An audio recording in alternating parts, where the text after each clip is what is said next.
அன்பார்ந்த இணையதள நேயர்களே, மீண்டும் www.qcrc.in என்ற இணையதளத்திற்காக நியூஸ் தமிழ் செய்தி அறிக்கையில் உங்களை சந்திப்பதில் பெருமகிழ்ச்சி அடைகிறோம். இன்று 25 பிப்ரவரி 2009க்கான முக்கிய செய்திகளை தற்போது பார்க்கலாம். அமெரிக்க அதிபர் திரு பாரக் ஒபாமா அவர்கள் முதலில் அமெரிக்க பார்லிமெண்டின் கூட்டத்தில் உரையாற்றினார். பயங்கரவாதிகள் பாகிஸ்தான் மற்றும் ஆப்கானிஸ்தானில் தொடர்ந்து பதுங்கி இருப்பது அமெரிக்காவுக்கு அச்சுறுத்தல் ஏற்படுத்த முடியாது என்றும், பிபிஓ நிறுவனங்கள் தங்களுடைய தேவைக்கான ஆட்களை வெளிநாடுகளிலிருந்து எடுப்பவர்களுக்கு வரி சலுகைகள் நிறுத்தப்படும் என்று கூறியதாக தகவல்கள் வெளியாகிக் கொண்டிருக்கின்றன. பாகிஸ்தானில் உள்ள ஸ்வாட் மாகாணத்தில் தாலிபான்களுடைய போர் நிறுத்த ஒப்புதலுக்கு 6 மில்லியன் அமெரிக்க டாலரை பாக் அரசு கொடுத்ததால் இந்த போர் நிறுத்தம் ஏற்படுத்தப்பட்டுள்ளதாக ஒரு அதிர்ச்சி தகவல் தற்போது வந்து கொண்டிருக்கின்றன.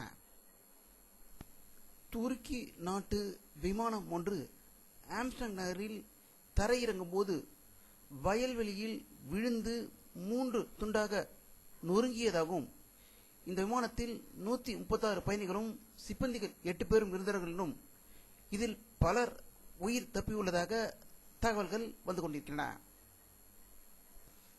பாகிஸ்தான் என்றாலே குழப்பத்தின் உச்சகட்டமும் தீவிரவாதத்தின் பிறப்பிடமாக திகழ்வது என்று உலகம் முழுவதும் அறிந்த விஷயமே. இந்த நிலையில் அரசியலில் மீண்டும் ஒரு குழப்பத்தை ஏற்படுத்தியிருக்கிறது இந்த தீர்ப்பு. முன்னாள் பிரதமரும் பாகிஸ்தான் முஸ்லிம் கட்சி தலைவருமான நவாஸ் ஷெரீப் மற்றும் அவரது சகோதரர் ஷர்பஸ் ஷெரீப் ஆகியோர் தேர்தலில் போட்டியிட உச்ச நீதிமன்றம் தடை விதித்துள்ளதாக தற்போது தகவல்கள் வந்து கொண்டிருக்கின்றன. ஜனநாயகத்தை கேலி கூத்தாக்கிக் கொண்டிருக்கும் நாடுகளில் வங்க தேசமும் ஒன்று என்பது தற்போது நிரூபணமாகி வருகிறது. வங்கதேச ரைபிள்ஸ் வீரர்கள் திடீரென புரட்சி மேஜர் ஜெனரல் உள்பட 30 பேரை கொலை செய்து அங்கு ராணுவ புரட்சி ஏற்படுத்திக் கொண்டிருப்பதாகவும், சம்பள உயர்வை கண்டித்து இப்போராட்டம் துவங்கியிருப்பதாக பங்களாதேஷிலிருந்து தகவல்கள் வந்து கொண்டிருக்கின்றன. ஜம்மு காஷ்மீர் மாநிலத்தில் நீரு ஆற்றில் பயணிகள் பஸ் கவிழ்ந்ததில் 35 பேர் உயிர் இழந்ததாக தகவல்கள் வந்து கொண்டிருக்கின்றன. இந்தியாவையே பெரும் அதிர்ச்சி அலையை ஏற்படுத்திய கடந்த ஆண்டு நவம்பர் 26ஆம் தேதி மும்பையில் நடத்தப்பட்ட பயங்கரவாத தாக்குதல் தொடர்பான வழக்கில் சுமார் 7000 பக்கங்களை கொண்ட குற்றப்பத்திரிகையை மும்பை பெருநகர நீதிமன்ற நீதிபதி முன்பு மும்பை காவல்துறையினர் இன்று தாக்கல் செய்துள்ளதாக மும்பையிலிருந்து செய்திகள் வந்து கொண்டிருக்கின்றன. காங்கிரஸ் கட்சியின் முன்னாள் தகவல் மற்றும் தொழில்நுட்பத்துறை அமைச்சர் திரு சுக்ராமுக்கு 3 ஆண்டுகள் கடுங்காவல் சிறை தண்டனை விதித்து சிபிஐ சிறப்பு நீதிமன்றம் தீர்ப்பளித்துள்ளது. அதிக சொத்து சேர்த்ததாக தொடரப்பட்ட வழக்கில் இந்த முடிவு அவருக்கு கிடைத்திருப்பதாக தகவல்கள் வந்து கொண்டிருக்கின்றன. காங்கிரஸ் கட்சியின் பொதுச் செயலாளரும் தமிழக காங்கிரஸ் கட்சியின் பொருளாளருமான திரு குலாம் நபி ஆசாத்தை முன்னாள் மத்திய அமைச்சர் திரு தயாநிதி மாறன் டெல்லியில் திடீரென்று சந்தித்து பேசியதாகவும், இது 1 மணி நேரம் வரை தொடர்ந்ததாக தகவல்கள் வந்து கொண்டிருக்கின்றன. மத்திய மின்துறை இணையமைச்சர் திரு ஜெயராம் ரமேஷ் தன்னுடைய பதவியை ராஜினாமா செய்ததாகவும், இவர் ஆந்திராவிலிருந்து காங்கிரஸ் சார்பில் ராஜ்யசபா எம்பியாக தேர்ந்தெடுக்கப்பட்டவர் என்பது குறிப்பிடத்தக்கது. மத்திய அமைச்சர் திரு அன்புமணி ராமதாஸ் அவர்கள் டெல்லியில் வெளியிட்டுள்ள ஒரு செய்தி அறிக்கையில், இந்தியாவில் 8 லட்சத்துக்கும் மேற்பட்ட மருத்துவர்கள் தேவை என்றும் 10 லட்சத்துக்கும் அதிகமான செவிலியர்கள் தேவை என்றும் மக்களவையில் அறிக்கை சமர்ப்பித்ததாக தகவல்கள் வந்து கொண்டிருக்கின்றன. நாடாளுமன்ற தேர்தல் வருவதை ஒட்டி டீசல் விலையை மேலும் 2 ரூபாய் குறைக்க வாய்ப்பு இருப்பதாக டெல்லியில் இருந்து தகவல்கள் வந்து கொண்டிருக்கின்றன. தமிழக அரசுக்கு உச்ச நீதிமன்றம் சவுக்கு அடி கொடுத்தது என்றே சொல்லலாம். யாருடைய உத்தரவின் பேரில் போலீஸ் உயர்நீதிமன்றத்துக்குள் புகுந்து வழக்கறிஞர்களை தாக்கினார்கள் என்பது குறித்து 24 மணி நேரத்திற்குள் பதில் அளிக்குமாறு தமிழக அரசுக்கு உச்ச நீதிமன்றம் உத்தரவிட்டுள்ளது.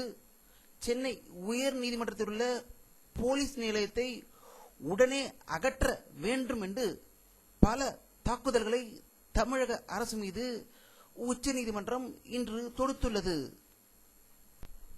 தமிழ் ஈழ நாட்டுக்கும் இலங்கைக்கும் நடைபெறும் போரை உடனே நிறுத்த கோரி சிவகாசி அருகே திமுக தொண்டர் ஒருவர் விருதுநகர் மாவட்ட ஆட்சியர் அலுவலகம் முன்பு இன்று தீக்குளித்து இறந்ததாக ஒரு சோக செய்தி விருதுநகர் மாவட்டத்திலிருந்து வந்து கொண்டிருக்கிறது.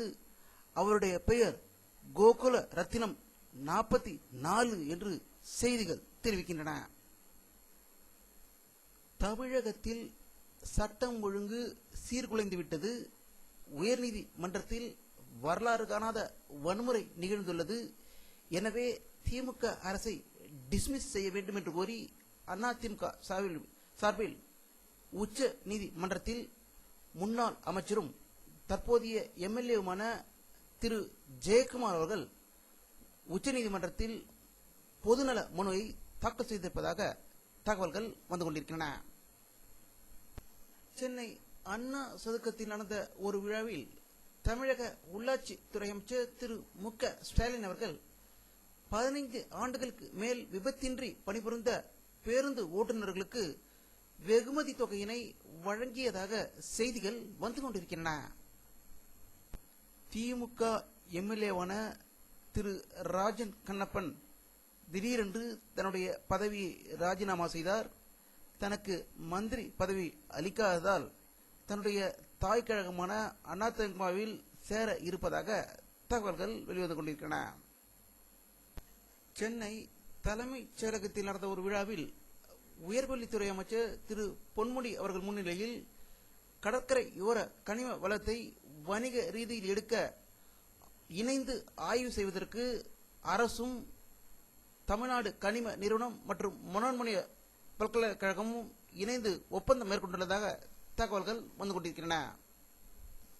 அறிவியல் ஆராய்ச்சி துறையில் உலகில் இந்தியா 10வது இடத்தில் இருக்கிறது என்று மக்களவையில் அறிவியல் மற்றும் தொழில்நுட்ப துறை அமைச்சர் திரு கபில் சிபில் செய்தி வெளியிட்டதாக தகவல்கள் வந்து கொண்டிருக்கின்றன.